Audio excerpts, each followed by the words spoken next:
Welcome to the 12th man. Of course, this is the show where we preview the very biggest games in the Premier League for the coming weekend. And we also talk about fantasy football. There's still time to join our Sky Sports Fantasy Football League. The pin is on screen now. The link is in the description. £5,000 to be won every single week. And a Premier League shirt of your choice if you finish top of the league that week. There's a big game though. Saturday, 12:30 Hampstead. Tell them all about it. At the London Stadium, my friend. It's West Ham versus Spurs. 12:30 kickoff. Yes. I'm going to touch upon West Ham's defence, which at the start of this season has been woeful, although there are signs of improvement. Now, they've conceded 10 in the Premier League so far. Only Everton have conceded the same amount. No team has conceded more. Although these stats are a little bit slanted by the fact they've conceded 2 penalties already. So a little bit unlucky on that front at the start of the season. However, as I said, they've kept 2 clean sheets in their last 2 games. Way better form from Bilic's boys. Has Slavan Bilic and co turned the corner? In those 2 games, they're only allowing 1.5 shots on target by the opposing side. Previously, they're allowing 6. That's outrageous. That was in the 3 games before that. However, the back 5 seems to have arrested this somewhat against West Brom. It was Zabaleta, it was Fonte, Reed, Collins with that ginger bonce, a bit like you, might be your dad, so you know. And CRESSWELL, who I've actually drafted in to my fantasy football team as a last-minute replacement. The average age is 31. That's so old. So not great, but 929 Premier League games between them, so a hell of a lot of experience in that side. Not the worst thing. Not the worst thing, you're right. However, one of the worst things to face is Tottenham's attack. Oh, what a lovely little segue that is. Yeah, of course, they're Premier League top goal scorers last season, weren't they? 86 goals. I think that was around 2.3 goals per game. Better than Juventus, better than Dortmund, and actually better than PSG, who are kind of everybody thinks are going to batter Ligue 1 every single season anyway. But they've struggled a little bit more this season. They've only got 7 in 5. So far, 4 teams have outscored them. They've scored the same number as Watford, they've scored the same number as Arsenal, and even Leicester City. Do you mean even Leicester? Yeah, well, you know, they're not quite as good. Away from home, slightly better. 5 goals in 2 games, so that Wembley curse still weighing heavy on their shoulders, as you think. But they do spend, I like to talk about curses, but they do spend an awful lot of time in the opposition's final third. Okay. Around 36% of the game Tottenham spend in the opposition's final third. That's the highest of any Premier League team. Wow. And they're finally out of August, aren't they? Positive for them and positive, of course, for Harry Kane. That particular curse has also been lifted. I love my witchcraft. Yes, I do. He has taken 32 shots so far in the Premier League this season. 32 shots. That's a lot of shots. That is ridiculous. That's the same number as Aguero and Jesus put together. God, their conversion rate must be ruthless then. I know. And Harry Kane just taking a lot of shots from close in, but Kane just can't stop shooting. Yeah, but he's become addicted to hitting the beans on toast. You're come on, that's the 3rd week on the row you've used that. Yeah, I laughed the first 2. Cheap gag. You're not even a cop. But, that's embarrassing. But if you're going to play Son at left wing back, your average position as a side better be in the opposition's Pretty high. Yeah, and the thing is, like, I think we all like Heung-min Son, but actually, I think that Ben Davies has to start at the moment. Ben Davies has been, he's been incredible to start this season. He's actually got 34 points at the moment. That's the same as Vertonghen. And I think that when Danny Rose comes back, he's going to struggle to get back into the side. Now, I don't know, man. I don't know. I've criticised Ben Davies before, but hear me out. 8.2 million he costs on Fantasy Draft. Put that in context. That's less than Seamus Coleman, who's out until 2018, and it's less than Victor Lindelof, who hasn't played a minute of Premier League football yet.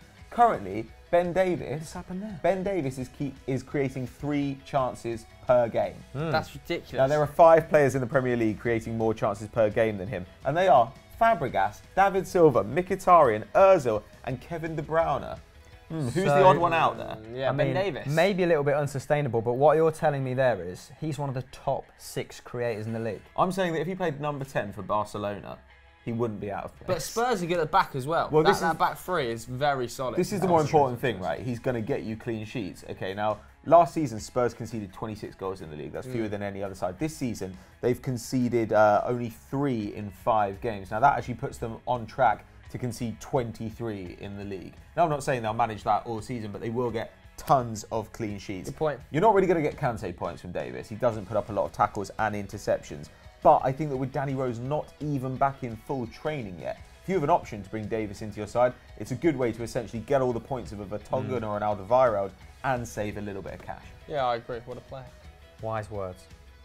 The next game we're looking at is Leicester versus Liverpool Saturday, 3 p.m. And the simple question is, can Liverpool actually keep Leicester out? And the simple answer is, no, they can't. Not in my opinion, anyway. I can only see Leicester scoring in this game. I also think Liverpool will, but we'll come on to that a little bit later.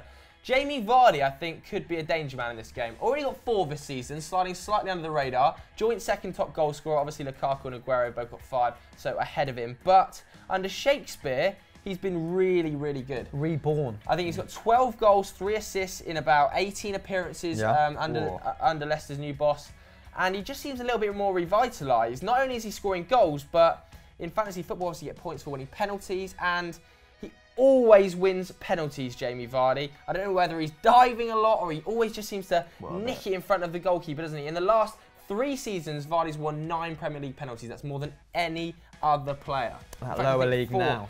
4 more than any other player, in fact. Meanwhile, 18% of the shots that Liverpool have faced have come from inside the 6-yard box. Seriously, nearly a fifth of the shots they conceded. Yeah, I'd have to go back and look at how many of them are headers. I'm guessing a lot of that is from set pieces. And with someone like Harry Maguire in the side, Leicester could do some damage from set pieces. 100%. That's the second worst record in the league, though. Wow. Genuinely, I mean, Chelsea are conceding 2% of their shots on target from inside the 6-yard box. That's how big the difference is. But you mentioned Harry Maguire there. Might be worth considering. £7.4 million, not too expensive. We know that Liverpool are very shaky from set pieces. Jurgen Klopp's record is appalling from corners. Also Mahrez. Mahrez not a bad little option. Yeah. Good attacking output, takes the set pieces as well, doesn't he? He could definitely get a Moreno or TAA. I think he's 10.5 million in the game too, so well worth a punt. But as much as I'm bigging up Leicester for this game, Liverpool's threat is very, very obvious. Coutinho coming back. He's in my team.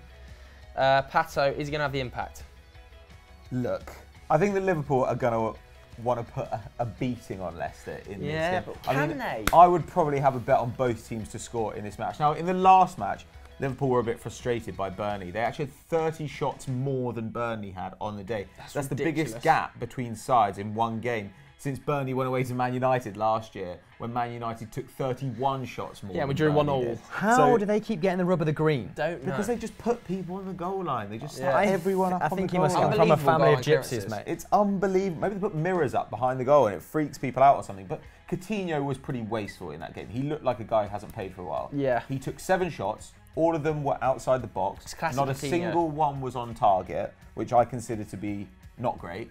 That's classic Coutinho, though. Well, he always shoots from range. But then when you compare it to Salah and Sturridge, you see guys who actually are a lot more selective with their shots. So Salah took 6 shots against Burnley. 4 of them were on target. Yeah. Nobody's had more shots on target this season in the Premier League than Mo Salah. Sturridge had 7 shots. 3 of those were on target. So they were being a little bit more careful. So it is heavy metal football, like Jurgen Klopp talks about. But they're not just being reckless. Whereas really sometimes with Coutinho, you think, you're 30 yards out, you've got all of Liverpool's attacking talent around you. Is having a shot really the best thing that you could do? So anyway, I think he just needs to find his passing range again and Liverpool will absolutely blitz teams.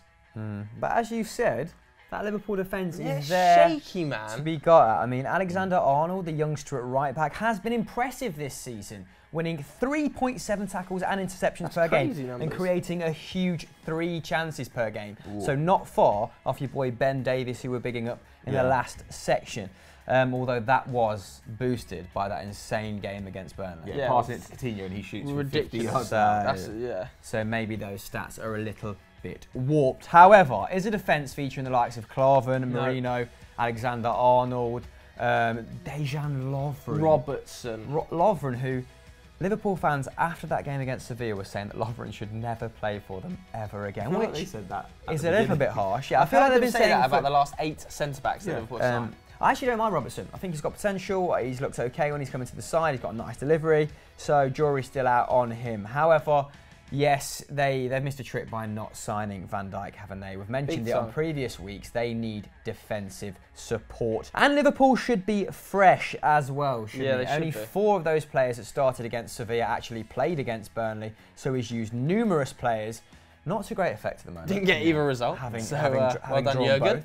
So morale might be at a low, but the physicality of the players should be peak. Now, Liverpool actually have the second youngest squad in the league at 25 years and 2 months. Oh, one guess each. Tottenham. It'd be Huddersfield. So. No, it's Newcastle, surprisingly enough. I wonder how many of those are French. Marino. But yeah, will this inexperience cost them? It's looking likely the start of the season, isn't it? Massive sort of disconnect between their attack and defence. And I reckon that Leicester can get them. Scores at the doors. I'm going 2-1 Liverpool, dramatic late winner from Mo Salah. Very specific. What about you? Yeah, I agree with that. 2-1 Liverpool.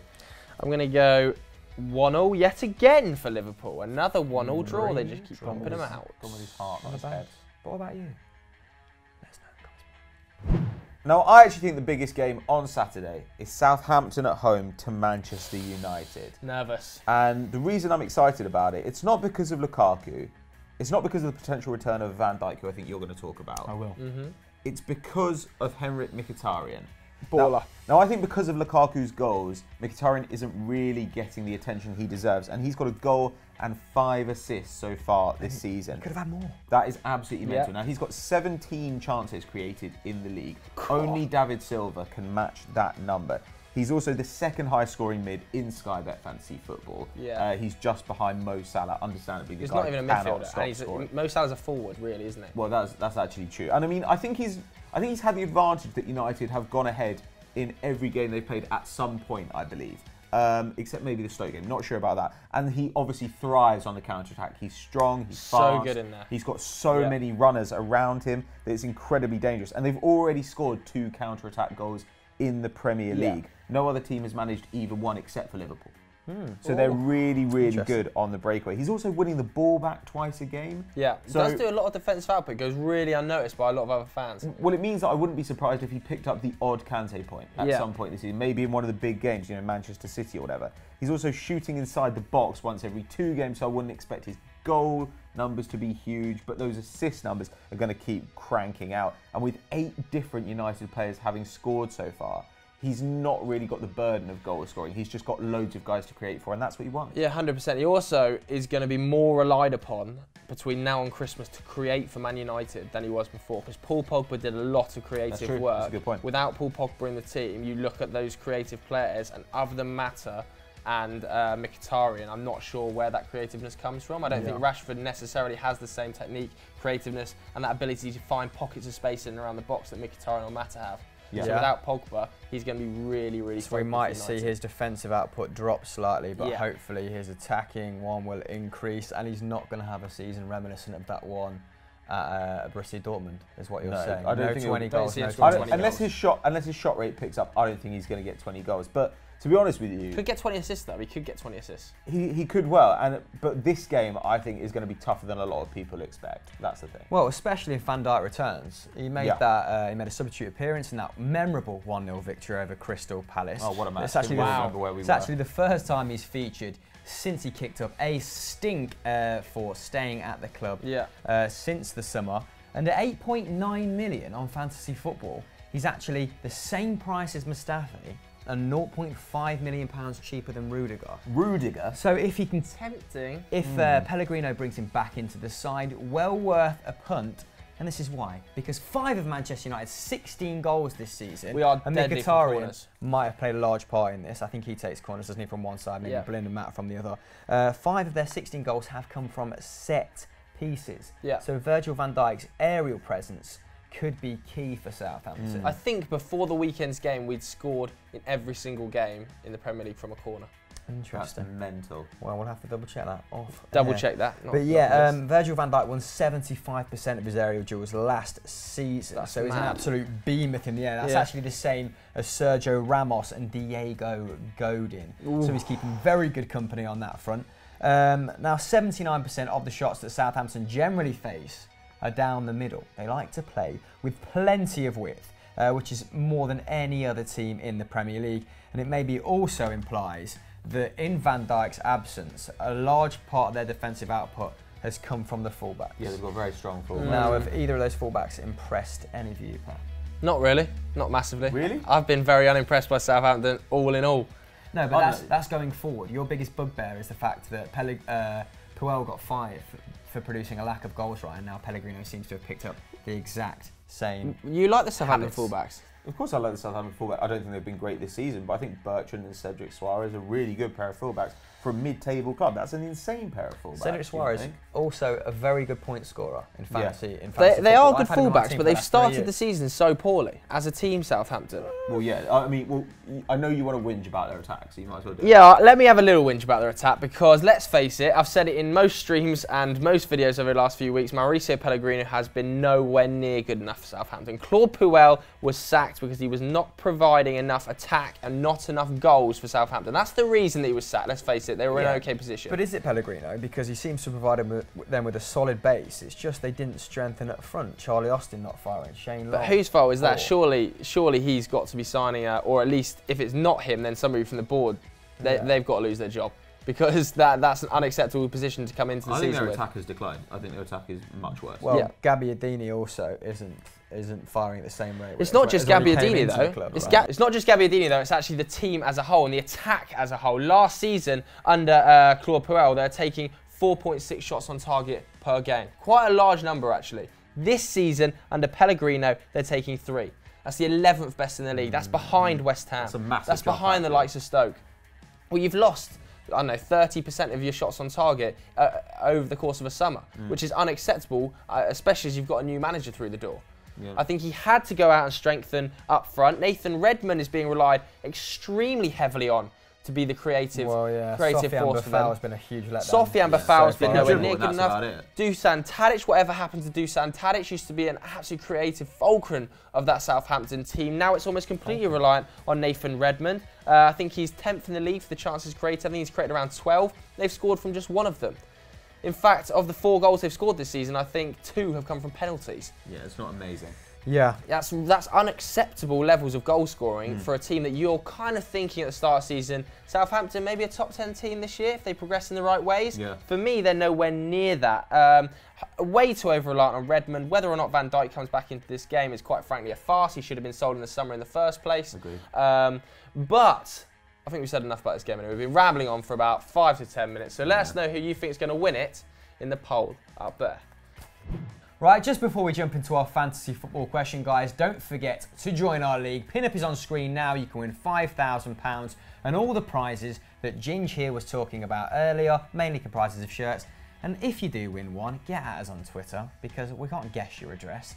Anyway, first question comes from What You Mean, gentlemen. And he's asked, who is a bargain midfielder, brackets, under 8.5 million, not 18, that'd be farcical, worth picking up? Lead us off, Pat, lead the charge. Hard one. I think when you are looking for a cheap midfielder, it's always good if you can find one who actually plays further forward. And so I'm going to go for Eric Maxime Choupo-Moting from Stoke. Is he a midfielder? He's a midfielder in the game. He's obviously playing as a striker for Stoke at the moment. 8.2 mil. He's already got 26 points. He's got 2 goals in the league. And here's a stat I found about him, which is absolutely unbelievable. He's currently taking 2.9 shots inside the box per game. Now, to put that in context, Alvaro Morata takes 2.7 shots inside the box per game. But I feel like, of those 2.9 shots, 2.87 of them came against Manchester United in the Stoke game. And did he score? Or did he not? Yeah, he bagged 2 against Manchester United. Very, very good defence. And he actually missed a few gilt-edged chances. A very good defence, but a defence that concedes an awful lot of chances from crosses and balls into the box, which is where Choupo-Moting is extremely dangerous. But you'd have thought that Stoke might learn from that. I think Mark Hughes will think, you know what, we've got somebody here who we can hit it long to. We can play aerial balls to, and I think they'll get goals. He can work in the channels as well. He had a tendency to go out wide left, didn't he, against Manchester United, and that's probably why he's creating 1 chance per game as well. Yeah, here's the question. Do you think Choupo-Moting will get 8 goals this season? Probably. Is that a good return for a cheap midfielder? I think so. Yeah, exactly. Is he the long-term heir to John Walters' reign of terror at Stoke down that left wing? I don't like to think it's not hard to be, is it? You could have been the long-term heir to John Walters' heir. Yeah, and I'm great. So you answer now. I would go for, I think I've said him before, as much as I've just slammed Southampton, Oriol Romeu. I've slammed Southampton, but because they're not playing brilliantly and because they concede a lot of pressure, Ariel Romeu gets a lot of tackles and a lot of interceptions, and you obviously get your points for the tackles, you get your points for passes, and you can almost guarantee yourself a couple of bonus points every single game from Ariel Romeu. Not too expensive either. He's slightly more expensive than Choupo-Moting, £8.4 million, but that's because he's a well-known player in terms of picking up those extra bonus points. Yeah, he accrued a lot last season. Yeah, he accrued loads last season, and let's not also forget he was Southampton's player of the season last season, so he was always going to be a little bit more expensive. He's not so much of a hidden gem anymore, but you need those £8.4 million, he adds something different to your team. Like Jordan Henderson, that get 5 or 6 every game and just keep you ticking along with those extra 2 or 3. Over the course of the season, that's the best part of 200 points. I mean, if he carried on his current rate, Ariel Romeu of points, I think he'd get about 190 points this season, which is a massive number. I was actually impressed by a couple of Newcastle's boys. Go on. Mikel Merino, I really like their last game. We've spoke about Merino before. A little bit of a metronome, isn't he? Likes joining attack with defence, good at springing that first-time pass. But I'm actually going to go for Matt Ritchie.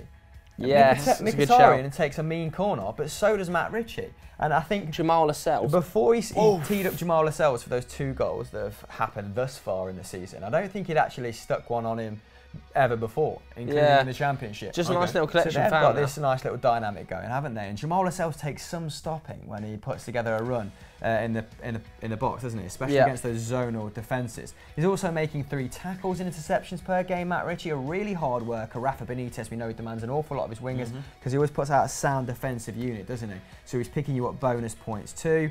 And he's only 8.3 million. How many assists has he actually got? I think he's got 4 so far for Newcastle this season. I'm pretty sure it's the second highest in the entire league. I think he's on 33 points. Yeah, I mean, I should have done a little bit more research. That is big though. I think Atsu's probably double Romeu's points. Probably also worth a look. Every time I see Christian Atsu in that Newcastle side, no, I'm not having a Christian Atsu. Can he play at fullback? Can he play at centre mid? He's got a decent amount of pace. I think he's got a couple goals already. I think they'll be relying on him chipping in as well. So I'm not having it with Atsu. Try out Newcastle. Solid base, hard-working midfielders.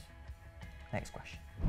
Our next question comes from Paulinho fan, and ironically, for a fan of Paulinho, he's asked, who is the most overpriced player on the game? And this can't be satire. Diego Costa, for instance, who's not playing. Can't be Divock Origi, who's gone out to Wolfsburg on loan. Has to be somebody who's actually at their club. Joe, who is it? Oh, it's Joe Hart. Joe Hart. It is. I'm sorry, it just is. I'll hear you out. Joe Hart. He costs £7.3 million.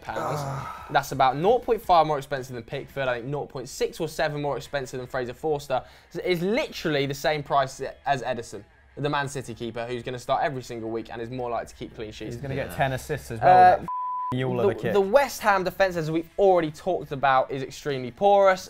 Joe Hart can't keep a clean... Oh, that's very Devonshire. Joe Hart can't keep a clean sheet to save his life. Hart, I think, kept 5 clean sheets in 36 games last season for Torino. Yeah, that's not great, is it? It's absolutely horrible. They had a woeful defence, but yeah. Yeah, but how much worse is West Ham's? Seriously, it's a lot worse. No, it's probably not. It's not that bad. But it's pretty bad. But it is pretty bad. I mean, last season, West Ham were conceding nearly 2 goals a game, 1.7 goals per game. It's just shambolic. And you know that they're very, very average this season. The signings they've made other than Chicharito have been very average, and Joe Hart is one of the most overpriced players. Joe Hart. Well, I don't think you can look much further than one of your adversaries. Oh, which of the million is it? Yeah. This could be literally... You are a little bit pernickety. But it's Jermaine Defoe, who costs £11 million. Lads, check this out. He costs more than Son, more than Martial, and more than Hernandez. More than Anthony Martial. You make me laugh. This is a 35-year-old who had a great season last season. I think he only scored 10 non-penalty goals.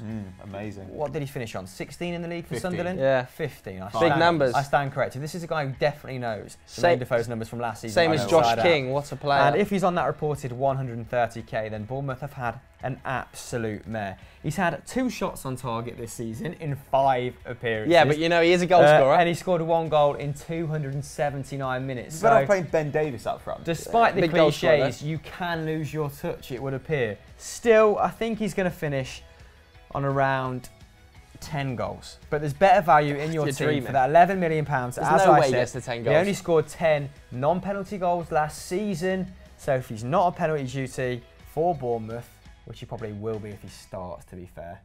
Maybe Harry Arter if he starts, big if. Yeah. Then then yeah, it's gonna be poor for you if you've picked him. Check this out. His shots have actually gone down from 2.7 to 1.6 per match, and inside the box, his shots have gone from 2 to 1.3. That would suggest a terminal decline at least in the system. Because he's 35. He shouldn't be playing football anymore. He should be in a home. His shot accuracy is also down. It's rubbish. From 51% to 40%. Don't know if you heard that over Pat's walk rise. There you go for Pat. Now I've picked Jermaine Defoe. Who the fudge are you going to go for? I've actually got someone worse. Nah. I mean, he's not actually worse as a footballer, because obviously nobody is. But I've got Ross Barkley. He doesn't count. He does count. Ross Barkley is out injured until mid-November. How much he cost? Mid-November, I'll tell you. 9.4 million quid. Worth. 9.4 mil. Now, to put this into context, look at Everton's midfield. It's the one area of the pitch they actually have depth. They've got Rooney, Klaassen and Sigurdsson, who can play at number 10. Who are all useless. In the deep midfield role, they've got Schneiderlin and Gay. He's not getting in there either when he comes back. And if you've got 9.4 mil knocking around, here's a suggestion. Spend it on Mo Salah, who's actually amazing. He's and not he's the playing same up price. front. They're the same price. They're exactly the same price. And that's assuming as well that Barkley actually is concentrating. Sky have got that so wrong. Like Barkley, his contract ends next summer. So you wouldn't be surprised if in January he signs a pre-agreement with another club and then just basically sits on his arse and collects a cheque for the rest of the year. He is trash. Don't pick up Ross Barkley. Most overpriced player. Do you know what? I wouldn't pick anyone up from Everton at current. They are playing horrid, turgid football. I think Pickford's still all right. I mean, yeah, quite because cheap. he's for how many shots is he facing? I don't know. A 100. lot. 100 maybe. He's picked 1,800 shots. Okay. Let us know in the comments below. Made that up. Check it out. Spoiler. Final question comes from Magic Martial.